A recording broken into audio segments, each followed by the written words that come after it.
যারা job preparation নিচ্ছেন তাদের জন্য একটা কথা না বললেই নয়। সময় নষ্ট করা মানে নিজেকে হত্যা করা। এর মানে এটা নয় আপনি সারাদিন বই, টেবিল, বই, টেবিল, টেবিল, বই, এক্সাম এর মধ্যেই ডুবে থাকবেন। তাহলে আল্টিমেটলি আপনি কিছুদিন পর পাগল হয়ে যাবেন। আপনাকে যেটা করতে হবে, আপনি সব কিছু ব্যালেন্স করে করতে হবে। তবে আপনার ফোকাস, আপনার মাইন্ড, আপনার ফিলোসফি, আপনার থটস সব কিছু থাকবে। আপনার পড়াশোনা কীভাবে করবেন, কীভাবে এক্সিকিউট করবেন, কীভাবে প্ল্যানটা ক্রিয়েট করবেন, কীভাবে এক্সিকিউট করবেন, কীভাবে আপনি আপনার লক্ষ্যে ১ কদম, ২ কদম, ৩ কদম, ৪ কদম এভাবে এগিয়ে যাবেন।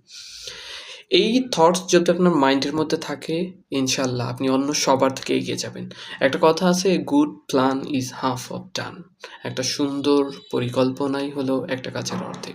তো আপনি যত বেশি আপনার প্রসেসটা নিয়ে চিন্তা করবেন, আপনি তত বেশি এগিয়ে যাবেন।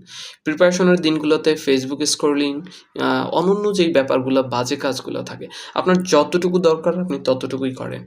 কিন্তু এর বাইরে আপনি যখন অতিরিক্ত সময় দিবেন, এর মানে হচ্ছে আপনি সময় কিল করতেছেন। দ্যাটস মিনস আপনি আপনার নিজেকে আসলে নষ্ট করছেন।